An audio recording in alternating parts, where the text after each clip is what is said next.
not on the list. And then there's 9 other questions giving you one by one, and how important do you regard on a list of 1 to 100 is this issue? And she's not asking what the issue is on the war, because that's not an issue in the campaign. She's agreeing with the president. We have to be there. We can't leave. We need more troops. She doesn't even ask the question, do you agree with me we need more troops? Right. She's okay on that. She doesn't need an expression of opinion any more than George Bush needs your expression of opinion.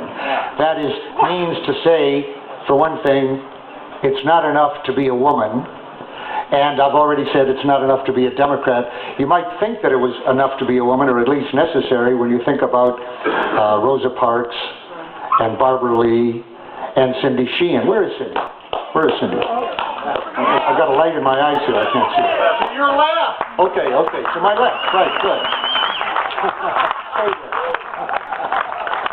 And I want to know where she is, because I want to say something I said when she wasn't here the other day. I said that I came out here not to send a message to George Bush. I know he's not listening to me, but and wouldn't agree with me if he heard it, but to say thank you to the people who raised their hands who were here in August and September, and just to be one of those, I'm one of those people all over the country who wants to thank you for standing up, for taking the initiative, for following Cindy Sheehan into the desert here toward the promised land of peace and justice. It's going to be a long walk, a long march. It's going to be very hard to get out of this war, in my opinion. It's going to take longer, I think, than Vietnam, and Vietnam took 10 years. I think it's going to be longer than that. Rumsfeld is already talking about 10 or 12 years to show his realistic bent now that it's not a cakewalk. We've noticed, actually. It's not going to be a cakewalk to get out of Iraq. There wasn't any oil in Vietnam. There weren't bases that we were depending on in the world's great lake of oil. And it's going to take a while. And we're here for the long march here. But Cindy Sheehan did bring these people out here, for which I want to thank her, and I want to say it in front of you, what I said, Cindy, what I said the other day. I know that Cindy, the last thing Cindy Sheehan wants is a cult of personality. Well, tough shit, Cindy. Because if there is a cult of personality of Cindy Sheehan, count me in, and if there isn't one, I'll start one. And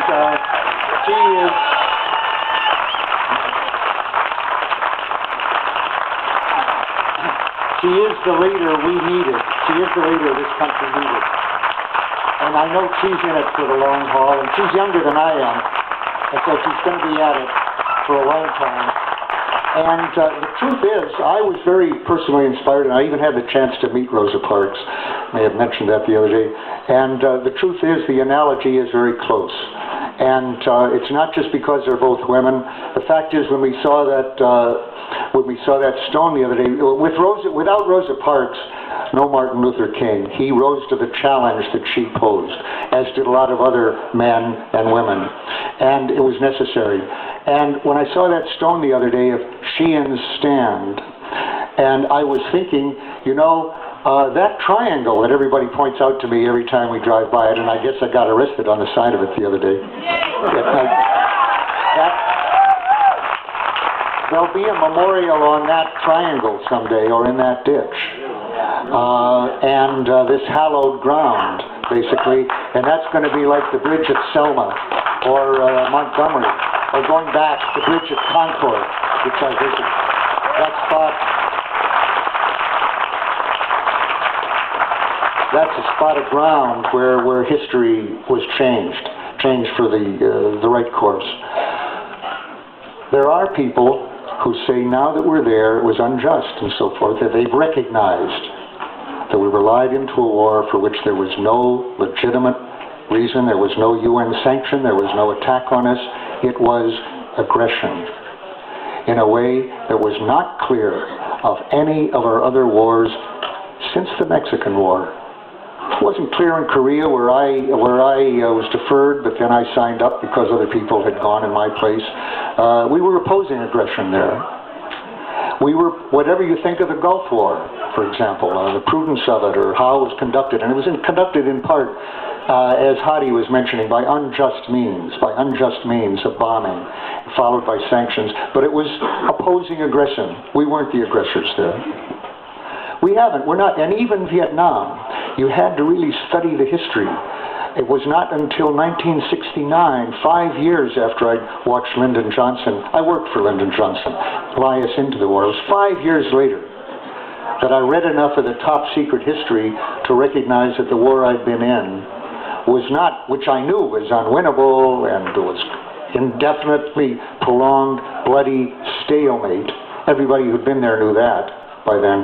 But it was not until I'd come back from Vietnam and had been and was reading this top secret history of the origins of the war, in which we were involved from the beginning, 45, 46, not just from 54 or from 61, that I realized backing French colonial reconquest and then replacing the French had never been a noble cause or a just cause. As Reagan called it, and as Jimmy Carter called it, the Democrat, the noble cause. Maybe you just didn't know the history, but you had to know the history. We were pretty effectively fooled and spun on that one, that we were protecting people from communism, and that looked like a just cause. Communism was tyranny, is tyranny now, even now in Vietnam, and protecting people from that looked somewhat just. So I didn't recognize it. This one we know is aggression. But we can still say, well, now that we're there, a lot of people are confused by the argument, now that we're there, aren't we protecting people from terrorists? There are terrorists over there, including us, but there are terrorists over there, and of course 9/11 was terrorism, which is to say whatever anybody in the world thinks of the cause, whatever anybody thought of the cause of moving us out of the Middle East or anything, that was unjust means, that was terrorism, the killing of non-combatants for a political purpose. It was murder. 911 it was murder. Inside. Okay, that's another matter, but whoever did it, it doesn't matter who did it, but it was murder by somebody who did it. Now the question is, though, what do we follow that up with? How do we respond? We know that Iraq had nothing to do with it. Whoever did 9/11, it wasn't the tyrant and murderer Saddam. That wasn't one of his crimes. We had supported a lot of his crimes, financially and otherwise, earlier, but not this one. Okay, so the question is then, what do we do now? Colin Powell got credit for a very, very misleading, wrongful statement, analogy that he drew that confused people a lot. He said, the China shop rule, the pottery shop rule, you break it, we own it. Wrong. We don't own Iraq. We broke it, yes. Nothing that we've done over there from beginning to end has given us the rights of ownership, which we are executing right now, acting as though it was a U.S. territory, if not a state.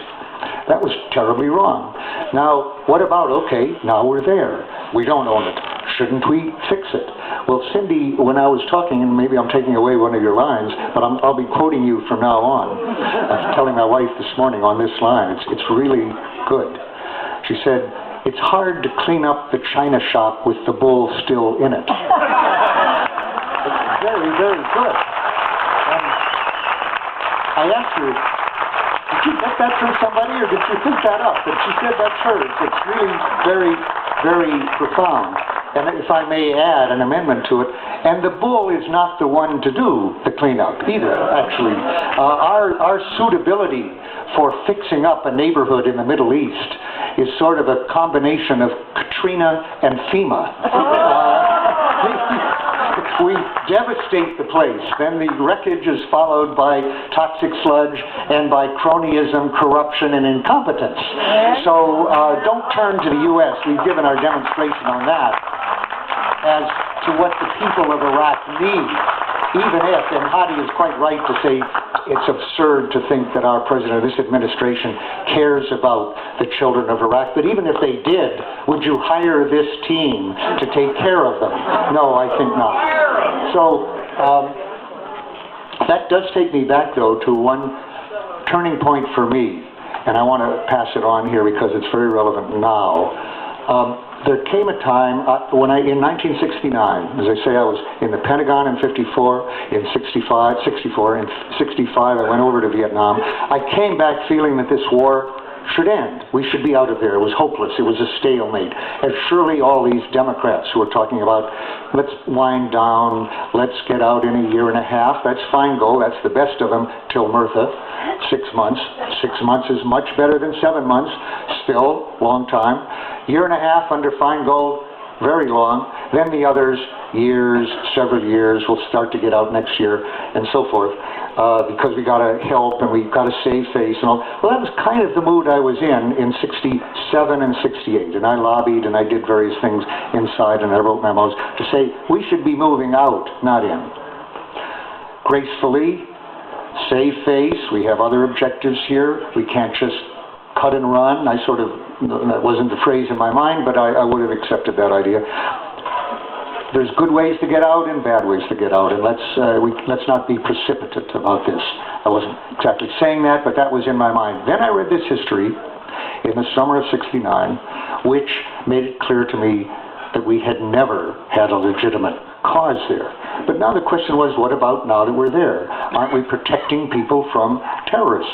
Now I knew, or I felt I knew, that most Vietnamese, if they'd had a free choice, that they never have had to this day, and we would never allow them a free choice when we were in charge there.